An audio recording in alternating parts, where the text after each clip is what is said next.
Hi, I'm Hira, and I'm here with DissDash and these lovely ladies. We're going to talk about the amazing film, which is your directorial debut, and it's fantastic. So what prompted you to tell this story? I was prompted with the desire to share her story with the world and to say women can do anything if they choose to do it, and they should not look at someone else. But whatever it is they wanted to look within themselves, don't blame anybody else and just forge ahead, whatever that is. You're all warriors, we're all warriors. Is there something about the timing of today's women's movement that enabled you to tell the story, perhaps which you would not have been able to do 10, 20 years ago? Not really. I think it was just as difficult because I've heard everyone talk that this is timely, but no one wanted to distribute it, no one wanted to fund me, and everyone said, why exactly would you want a brown female character chasing a white man with a sword in Trump's America? Wow, yeah. What were some of the challenges you both faced outside of that were not so period specific, perhaps? Well, we had to shoot in India, Wazazat, and England, so we were traveling across 3 countries. Wazazat, we did a lot of night shoots where it was incredibly cold. You're in the desert, you have dust flying at you. We shot through a lot of dust storms, which was very difficult. India was incredibly hot. A lot of people were passing out due to heat stroke kind of thing. I mean, we really went from extreme heat to extreme cold, but that's what you have to do when you are shooting in incredibly beautiful, historic locations, which we were lucky enough to have been able to do. And you have forts which have very high steps, stone steps, because the army in the olden days would not be able to run up. So each step is really very high. So when you have 200 steps and then no bathrooms upstairs, you make sure you don't have any water in that heat, because I wasn't coming down 200 steps to go up again. So we had those challenges, We could not tell at all. How did you prepare for, it seems like it's so easy to just hold a sword, but anyone who's lifted a sword or even like those little rubber band things tried to do, I can't even imagine the training for, you seem like a natural, like on that horse with those swords. She had years of training of just being physically fit. She was a Bharatanatyam dancer, classically trained. She was always working out, and once we knew we were doing the film, she wasn't just horse riding, because it's something I want to share. She used to groom the horses as well and walk them.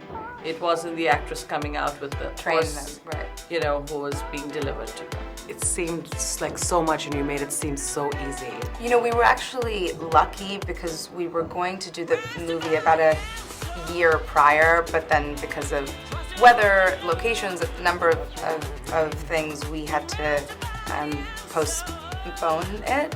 And during that time, I was able to train even more. So something that I would have only trained for months, I ended up training for years in horseback riding, martial arts, sword fighting, and an extra year, and archery. Which again, it just takes time because the first couple of weeks, your arms just hurt so much and your fingers just hurt so much that you can't really get any of it done. And then only after you get past that hump do you improve your skill level. I actually had to learn and relearn. So in that art form, you are actually learning how to kill people, right? You are actually learning how to do that.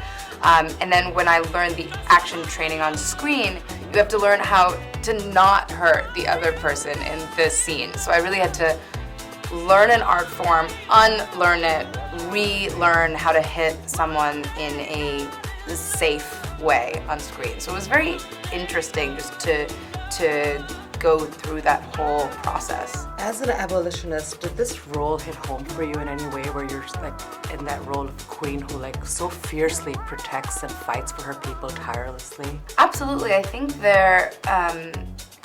if you have a cause that you believe in and is worth fighting for, then you absolutely have to. And so in that sense, Ronnie is someone who I admire a lot, of course. But even in making this movie, I mean, we faced challenge after challenge after challenge, and the Rani likely did as well.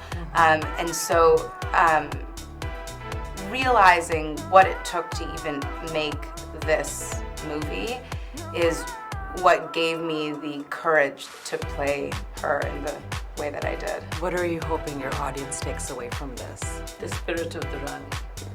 The spirit to be able to believe in yourself, to say against all odds, to make no excuses, saying someone else can do it, but I can't. Because I think the Rani for me is a character, fortunately, she was young. So if at 29 she had achieved so much, and she was a mother, daughter, and widowed, in a time when communication was poor, and it took 6 weeks for a message to get from Fort Williams to London, where she was fighting tooth and nail to protect her people.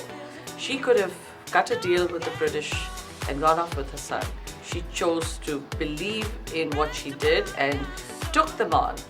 This is the spirit that I want to share with the world, that I didn't have to make her up. She was just wonderful. And I admire that, and I want everyone to say, let's try and get a little of the spirit of this Rani, and we can make a difference together. I'm sure that everyone feels that way. I know I did when I saw it. It was incredible. Thank you. Thank you. Women are also so often sidelined in history, and I think it's really important now to bring them to the forefront. I'm sure we all need it more than ever. Thank you so much for your time. Thank you.